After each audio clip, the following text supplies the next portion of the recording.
Moses is dead, but heaven does not hold its breath. No mourning procession winds through the camp. No horn of lament sounds on the mountain. Only wind, only silence. And yet, within that silence, the sky begins to stir. Because when the greatest prophet falls, when the staff that once split the sea lies still, God is not done. He is moving, instantly. 7 things, miraculous, terrifying, unstoppable, begin to unfold. Not in years, not in months, but in moments. One generation ends, another is called ready or not. And standing at the center of this storm is a man who did not ask for it. Joshua, the assistant, the follower, the one in the shadows. Now before the tears can dry, before the people can even whisper, God speaks. Not a whisper, a command. Not comfort, but commission. This is not just a history. This is a holy transition. And you watching now might be in a similar season. Maybe something ended. Maybe someone you leaned on is gone. But heaven has not paused, and neither should you. Because what comes after a death might just be the beginning of your destiny. Welcome to Verse and Wisdom, where sacred stories live again. If this journey calls to something in you, subscribe, like, share, and comment below. Now let us begin. The wind on Mount Nebo had not stopped. It howled through the crevices of stone, like a voice too ancient to interpret. Below in the valley of Moab, the people waited. Heads bowed, eyes, red hearts, trembling. But there was no body to anoint, no burial to attend, no grave to mark. For Moses, the servant of the Lord, was buried by the hand of God himself, and no man knows the place. Some say the earth trembled when he breathed his last. Some say the clouds darkened over the mountain. Some say the pillar of fire that had led them so long vanished at dawn. But the scriptures are quiet.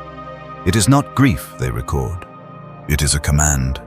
Joshua, son of Nun, arise. No time to mourn, no committee, no ceremony. Just the voice of the Eternal, breaking into the moment. My servant is dead. Now go. The earth did not pause.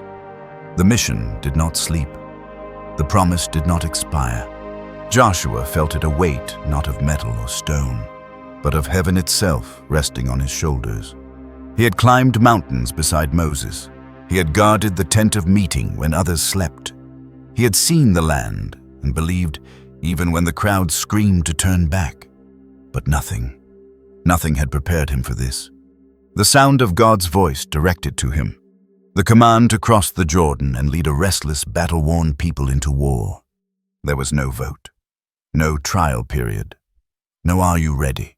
There was just purpose, piercing, blazing, unstoppable. And yet, God offered no strategy, no map, no battle plan. He offered only his presence. As I was with Moses, so I will be with you. That was it. The same fire that had spoken from the bush. The same voice that had thundered at Sinai.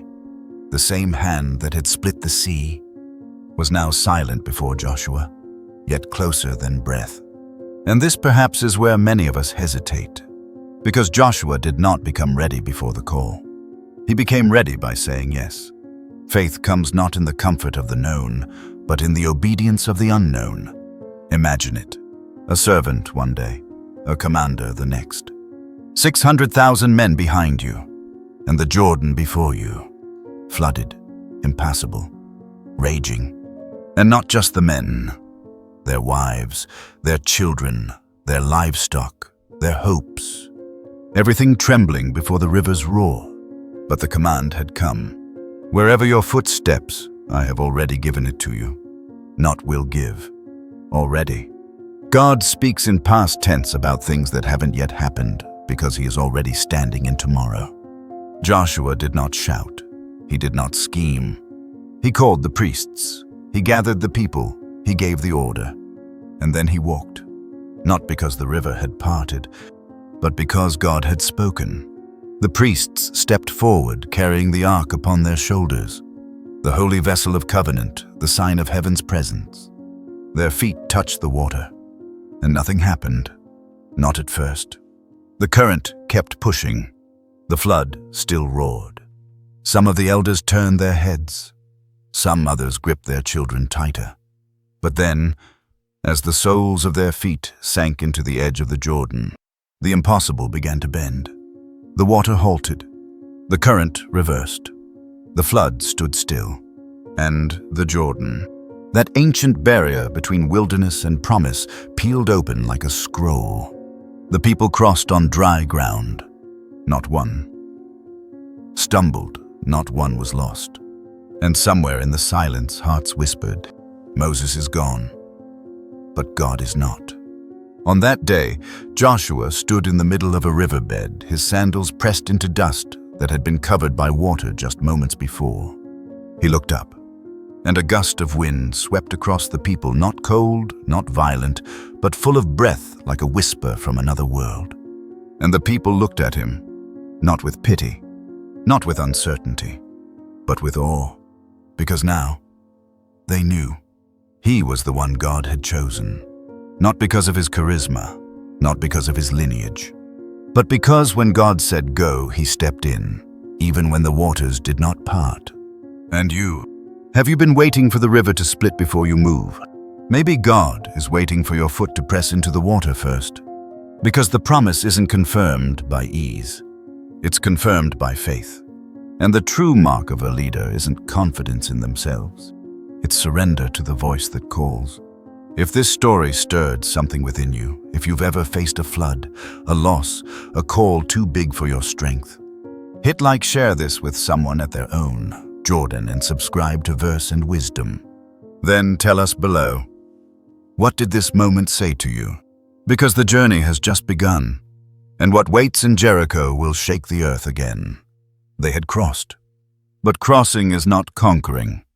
The Jordan now flowed behind them again, its waters seamless, hiding the miracle that had just occurred. There were no more dry steps, no open roads.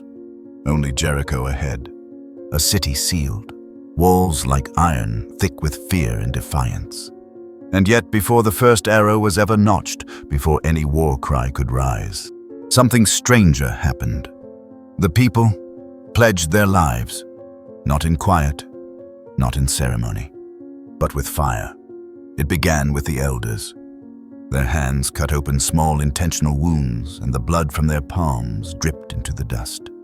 Then came the warriors. Then the women. Then the children old enough to understand. A vow spoken in unison, thundering under the twilight sky. We will obey. We will follow. We will not turn back again. They had seen what rebellion cost. They had buried fathers in the desert. They had watched mothers weep by graves dug into wandering sand. They had heard the stories of Korah swallowed by the earth, of the spies who feared giants and perished outside the promise. They were done with wandering. This night was different. Torches circled the camp. A prophet, bearded and weathered, stepped into the center. Some say it was Eleazar, son of Aaron. Others say it was an unnamed seer, a voice hidden until now. He lifted his arms and cried out, "Let the old hearts be cut away. Let the children of exile become the army of inheritance." And the people shouted in agreement. Then silence. Not the silence of uncertainty, but of resolve. Something ancient stirred in the air. Above them the stars seemed closer, brighter. It was said by those near the edge of camp that a column of flame briefly flared at the place where Moses once stood. But it was not fire from heaven this time, it was fire from within the people. They were no longer surviving. They were becoming. Joshua stood apart, watching it all. Not commanding, not interrupting. He knew this wasn't his moment, it was theirs. The moment a scattered people became a singular body. The night stretched long. Songs were sung not of deliverance from Egypt, but of entering the land. A shift. Even the youngest felt it.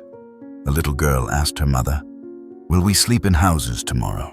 And the mother, tears in her eyes, replied, "No, my child. We will sleep in promise." But not everyone rejoiced. In the darkness beyond the torches, a faction stirred. Sons of Dathan, cousins of the old rebellion. They whispered, Why should we follow Joshua? He is not Moses. He has no staff, no miracles. They plotted to desert, to stir doubt. But fire doesn't tolerate cold for long. That night, without a word, they vanished. Some say the ground opened beneath them. Some say the fire from the altars reached out and consumed their tents. No one dared to ask. By morning, the camp was unified. A pillar of smoke still hovered lightly above the ark. Not the fire of Moses' days, but a gentler sign. I am still here. Joshua rose early. He walked the perimeter of the camp, seeing faces changed. Not with fear, but with decision. Old men who had limped through the desert now stood straight. Young warriors, once hesitant, tightened their belts. And there, at the center, stood the ark. Between two poles, carried by priests covered with linen. The covenant silent yet present. Joshua approached it and for the first time did not feel like a servant. He felt like a steward. He turned to the people and raised his voice. Prepare, not your swords, not your shields, but your hearts. For what comes next is not war. It is fulfillment. And they listened. Because now they knew. Obedience was the new weapon, unity was the new armor, and faith was the strategy. Later that day, stones were gathered, one for each tribe, set upon the riverbank behind them as a memorial. Children asked, "Why these rocks?" And their fathers replied, "To remember the day when God stopped the river for our steps." It was not superstition, it was testimony. Because the next time doubt whispered, they would point to the stones. The next time fear stirred, they would say, "We crossed on dry ground." And this was how a people became a nation, not by kings, not by palaces, but by fire, blood, and promise. A covenant not written on scrolls alone, but into their very skin. And just as the final stone was laid, just as silence returned to the valley, a figure appeared in the distance, unmoving. Sword drawn, gaze fixed not on the people, but on heaven. The night before Jericho was not filled with noise. No swords clashed, no drums beat, only the hush of thousands sleeping and one man walking. Joshua. He stepped beyond the camp, past the torches and the stones of remembrance, into the cool edge of wilderness once more. His thoughts were loud. Would the walls fall? Would the people obey? Would he be enough? And then a flash of silver in the moonlight. A man stood before him, unmoving, unblinking, a sword drawn in his hand. Joshua froze.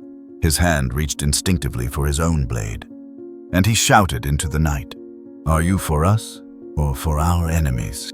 The answer came clearer than thunder, gentler than wind. "No, but as commander of the army of the Lord, I have now come." Joshua fell, not in fear, but in realization. This was no ordinary man, not a warrior of Jericho, not even an angelic messenger. This was the commander, the captain of heaven's hosts, a divine figure robed in fire, standing not with men, but above them.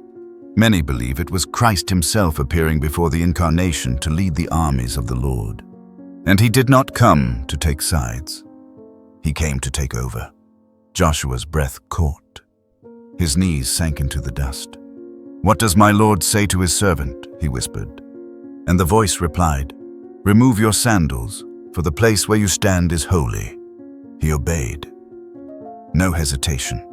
Because before a wall could fall, before a trumpet could sound, his pride had to kneel. And here is the mystery. Victory in the kingdom of God does not begin with strength. It begins with surrender. Joshua had been chosen to lead, anointed to command. He carried the faith of a nation. But at this moment, he had to lay it all down. Because heaven's armies do not follow human plans. They lead them. This was not Joshua's war. This was not Israel's campaign. This was God's move.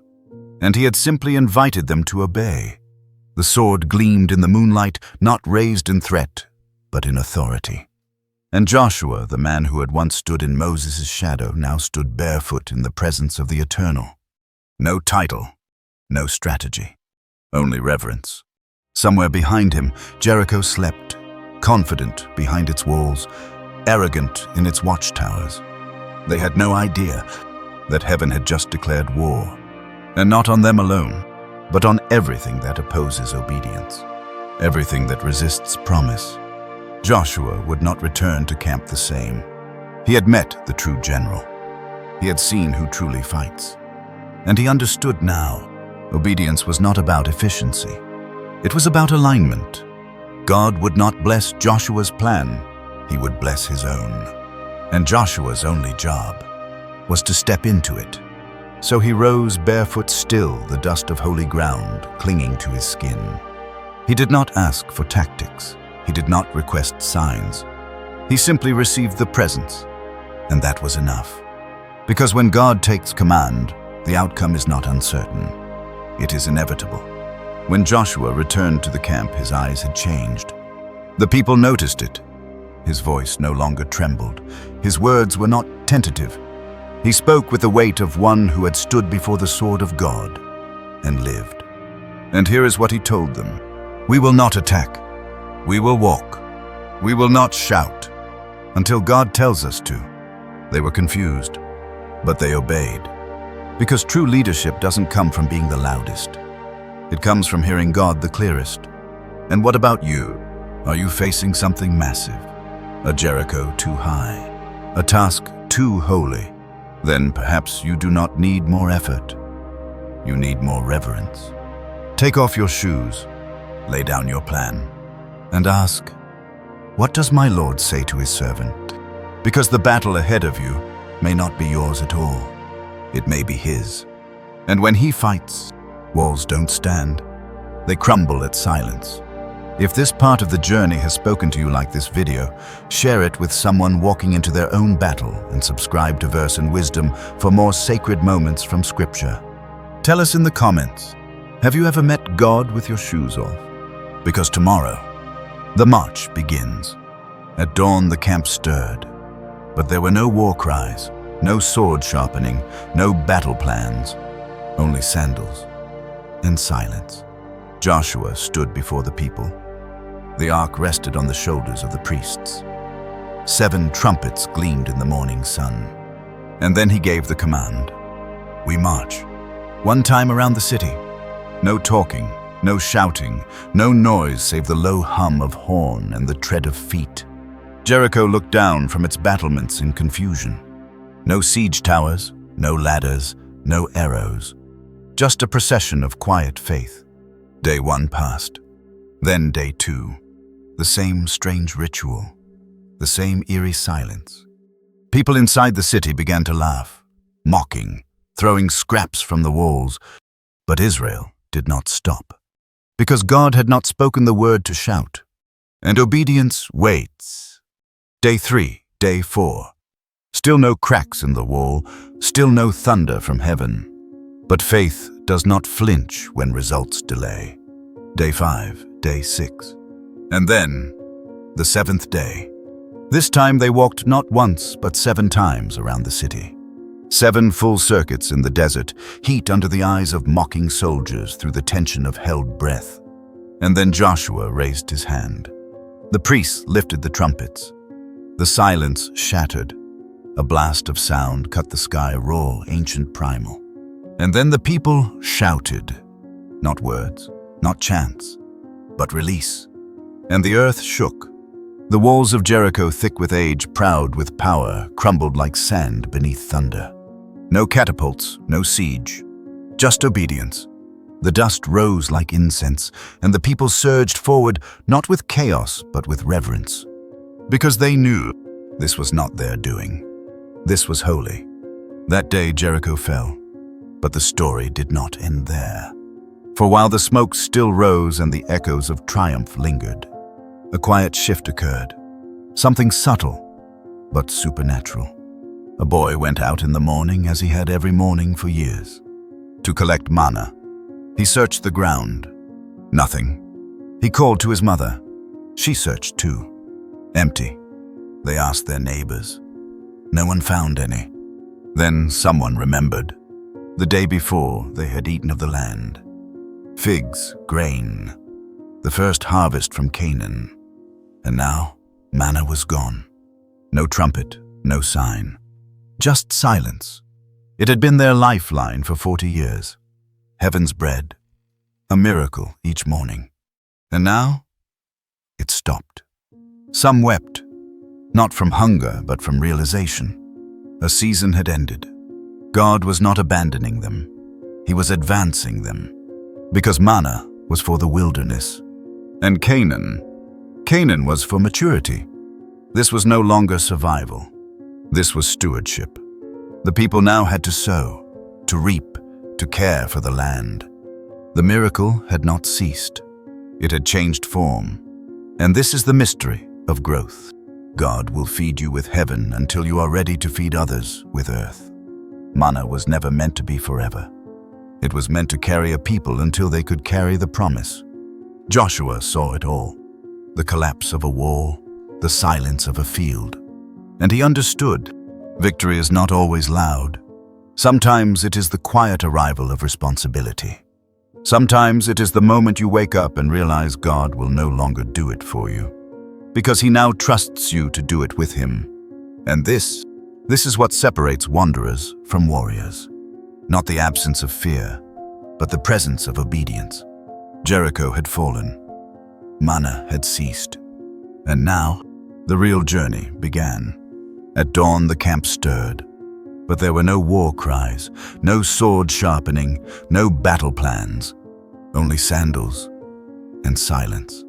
Joshua stood before the people. The ark rested on the shoulders of the priests. 7 trumpets gleamed in the morning sun. And then he gave the command. We march. One time around the city. No talking, no shouting, no noise save the low hum of horn and the tread of feet. Jericho looked down from its battlements in confusion. No siege towers, no ladders, no arrows. Just a procession of quiet faith. Day 1 passed. Then day 2. The same strange ritual. The same eerie silence. People inside the city began to laugh, mocking, throwing scraps from the walls. But Israel did not stop, because God had not spoken the word to shout. And obedience waits. Day 3, day 4. Still no cracks in the wall, still no thunder from heaven. But faith does not flinch when results delay. Day 5, day 6, and then the 7th day. This time they walked not once, but 7 times around the city. 7 full circuits in the desert heat under the eyes of mocking soldiers through the tension of held breath. And then Joshua raised his hand. The priests lifted the trumpets. The silence shattered. A blast of sound cut the sky raw, ancient, primal. And then the people shouted. Not words, not chants, but release. And the earth shook. The walls of Jericho, thick with age, proud with power, crumbled like sand beneath thunder. No catapults, no siege, just obedience. The dust rose like incense, and the people surged forward not with chaos, but with reverence. Because they knew this was not their doing. This was holy. That day Jericho fell. But the story did not end there. For while the smoke still rose and the echoes of triumph lingered, a quiet shift occurred. Something subtle, but supernatural. A boy went out in the morning, as he had every morning for years, to collect manna. He searched the ground. Nothing. He called to his mother. She searched too. Empty. They asked their neighbors. No one found any. Then someone remembered. The day before they had eaten of the land. Figs, grain. The first harvest from Canaan. And now, manna was gone. No trumpet, no sign. Just silence. It had been their lifeline for 40 years. Heaven's bread, a miracle each morning. And now, it stopped. Some wept, not from hunger, but from realization. A season had ended. God was not abandoning them. He was advancing them, because manna was for the wilderness. And Canaan was for maturity. This was no longer survival. This was stewardship. The people now had to sow, to reap, to care for the land. The miracle had not ceased. It had changed form. And this is the mystery of growth. God will feed you with heaven until you are ready to feed others with earth. Manna was never meant to be forever. It was meant to carry a people until they could carry the promise. Joshua saw it all. The collapse of a wall, the silence of a field. And he understood, victory is not always loud. Sometimes it is the quiet arrival of responsibility. Sometimes it is the moment you wake up and realize God will no longer do it for you, because he now trusts you to do it with him. And this is what separates wanderers from warriors. Not the absence of fear, but the presence of obedience. Jericho had fallen, Manna had ceased. And now, the real journey began. They had crossed the river. They had conquered the wall, but they had not yet fully crossed into covenant. Because obedience is not just about action, it is about identity. And now, God asked for a sign. A painful one, a risky one. Joshua was told, circumcise them all. Not just some, not just the warriors. Every male. Those born in the wilderness had never known the knife, never taken the mark. And now, on the threshold of battle, God ordered consecration. It made no sense. Strategically, it was suicide. To wound your army before a siege, to bleed your best men with no defense. But the Spirit does not consult the sword, because you cannot conquer Canaan if you are still uncircumcised in heart. So Joshua obeyed. And the camp grew still. The groans of surgery filled the air. Tents became recovery wards. The warriors lay broken, weak, undefended. But something holy was happening. Because before God gives you a land, he will mark you as his. And in that weakness, a mystery unfolded. No enemies attacked. No swords from Jericho. No raiders in the night. Just silence. Because when God ordains a moment of consecration, he also ordains protection. And as they healed, a name was given to the place, Gilgal, meaning to roll away. For there God said, "This day I have rolled away the reproach of Egypt from you." Their shame was cut, their past severed. They were no longer just former slaves. They were sons, covenant sons. And here is the deeper truth. Before you can fight for the promise, you must belong to the promiser. Before you carry the sword, you must carry the mark. And yes, sometimes obedience will cost you strength. Sometimes it will leave you exposed. But what you gain in covenant will always outweigh what you lose in comfort. So if this part stirred something within you, if you've ever felt God asking for your whole heart before giving the next step, like this video, comment below what covenant means to you. Share this with someone standing at their own Gilgal. And subscribe to Verse and Wisdom. Because in the next chapter, the impossible will fall at a single shout. Asa. The journey began with a death. Not of defeat, but of transition. Moses had ascended the mountain alone. He saw the land, but did not touch it. And when he closed his eyes for the final time, a silence swept the people. But heaven did not pause. Because God does not end with a prophet. He continues with a promise. Joshua rose, not because he was ready, but because he was willing. And through him God moved mountains, parted waters, and crushed walls. But the greatest miracle was not outside, it was within. The hearts of a generation that chose obedience over fear, that chose covenant over comfort, that stepped not into ease but into inheritance. And now the question returns to you. Are you standing on the edge of a Jordan? Is there a Jericho in your path? Is the manna missing and the ground unfamiliar? Then perhaps it's your turn to rise, to trust, to obey. Because God has not stopped. He is still calling Joshuas, still marching with priests, still collapsing walls at the sound of faith. And if this story has moved you, if it reminded you that the promises of God are not buried with the past, then we ask you, like this video, to spread the word. Comment what stirred your heart the most. Share it with someone who needs to know that God's purpose moves forward. And subscribe to Verse and Wisdom, because the journey is not over. It's only just begun. Thank you for watching. Your presence, your time, and your faith mean more than words can say. We welcome your feedback below. What touched you? What would you love to explore next?